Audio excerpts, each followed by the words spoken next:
Bonjour à tous, j'espère que vous allez bien, c'est NT et aujourd'hui on se retrouve pour le deuxième épisode de la série des défis. Alors si tu as loupé le premier épisode, c'est juste là, je te le mets juste là. Et puis je vous avais d'ailleurs demandé dans les commentaires de me dire quel serait le deuxième défi. L'un des commentaires était intéressant puisque c'était: est-ce que tu pourrais pas nous faire la configuration électronique du plus grand atome du tableau périodique en moins d'une minute? Pas mal comme défi, pas mal! Alors je me suis dit, je vais peut-être un peu corser les choses parce que une minute, je trouve que c'est un petit peu long. Donc je me dis, je vais faire la configuration électronique du plus grand atome en moins de 30 secondes. Je vais vous montrer que c'est possible.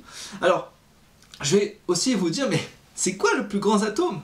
Donc là, je vous ai pris Paytable, donc c'est le site internet que je recommande pour les tableaux périodiques, pour pouvoir analyser pas mal de choses. Vous pouvez voir effectivement les configurations, vous pouvez voir les propriétés, isotopes, tout ce que vous voulez. C'est vraiment bien, je vous le mets en description d'ailleurs. Donc, le plus grand atome, c'est Oganesson. 118 électrons, un élément un peu inconnu, on ne connaît pas trop de propriétés là-dessus, donc on va essayer de faire sa configuration électronique. Vous allez voir, en fait, c'est tout simplement une séquence à apprendre. J'espère que je vais réussir à le faire en moins de 30 secondes. D'accord? Donc, moi, j'ai ma séquence en tête, parce que je l'ai appris depuis des années et des années. Je n'ai pas forcément révisé pour ce défi-là. On va voir si je vais y arriver en 30 secondes. 3, 2, 1... c'est parti.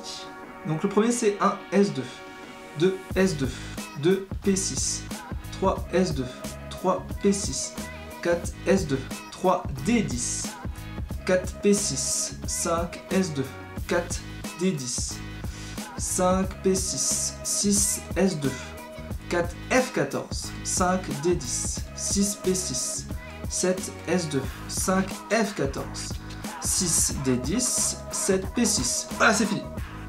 29 secondes. 29 secondes. 29 secondes. Waouh! Je pensais pas que j'allais faire ça en moins de 3 secondes, mais j'ai plutôt une bonne mémoire. C'est cool. Alors justement, on va essayer d'écrire 2-3 trucs, parce que je vais pas vous laisser juste avec une séquence comme ça. Donc là, l'idée, c'est de vous dire, maintenant, comment on va faire pour bien déceler tous les éléments. Alors, rappelez-vous, ici, c'est la configuration du néon. Ici, c'est la configuration de l'argon. Ici, jusque-là, c'est la configuration de notre krypton. La séquence de là jusque-là, c'est la configuration du xénon. Et je vais juste vous mettre plus haut pour que vous voyez bien. Et la dernière, c'est de là jusque-là. Hop là, comme ça. C'est la configuration du radon. Voilà. Comme ça, vous avez tous les éléments. Donc, défi relevé. Défi relevé. Voilà, l'objectif c'est quoi? L'objectif c'est quoi? C'est comment on fait pour apprendre une séquence pareille. C'est vrai que ça peut faire peur quand on commence. Alors moi, ce que j'avais fait, c'est qu'il y a des séquences qui se répètent. Il y a des séquences qui se répètent. Regardez bien. Là, vous avez 1 S2, 2 S2, 2 P2, 2 P6. C'est des séquences, une première séquence. Ensuite, vous avez 3 S2, 3 P6. Les deux séquences-là se répètent. Ensuite, vous avez un 3 S2, 3 D10 et 4 P6. D'accord? Et on voit en fait que ici, le schéma se répète. 5 S2, 4 D10, 5 P6. C'est un schéma qui se répète. Ensuite, il y a un nouveau schéma qui apparaît, puisque vous avez 4 S2, 4 F14, un autre système, un petit qui revient. Et, voilà. Et ensuite, la séquence se répétera tout le temps pareil. Voilà. Ok? Vous avez les séquences. Moi, je les ai mis en bloc, comme ça, c'est des séquences que c'est comme ça que je me remémorise, on va dire, c'est cette séquence-là. Voilà. Voilà. C'était pas simple, C'était pas simple comme défi. Donc voilà, j'espère qu'à travers cette vidéo, j'ai pu essayer de te montrer la possibilité que tout est possible. Tout est possible. Donc maintenant, c'est à toi de jouer. C'est à toi de jouer. C'est très simple. Comment je faisais, moi, pour apprendre cette séquence-là jusqu'au concours? Tous les jours, un élément. Un élément.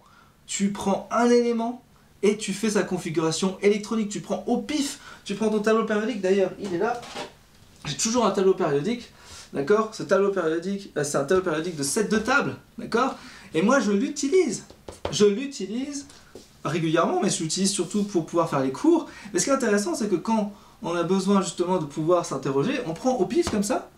Voilà. Et on va pouvoir tous les jours en faire une configuration électronique jusqu'au concours. Et vous verrez que vous serez mais à fond et vous serez vraiment chaud patate et vous y arriverez et vous vous tromperez plus là-dessus. Donc maintenant c'est à vous de jouer et donc laissez-moi en commentaire le troisième défi, proposez-moi un autre défi en commentaire pour le troisième défi. Je vais faire un défi je pense tous les 2 semaines, donc n'hésitez pas à me laisser un max de commentaires. Et puis moi je vous retrouve pour le prochain défi, je vous dis excellente journée, à très bientôt, ciao ciao ciao.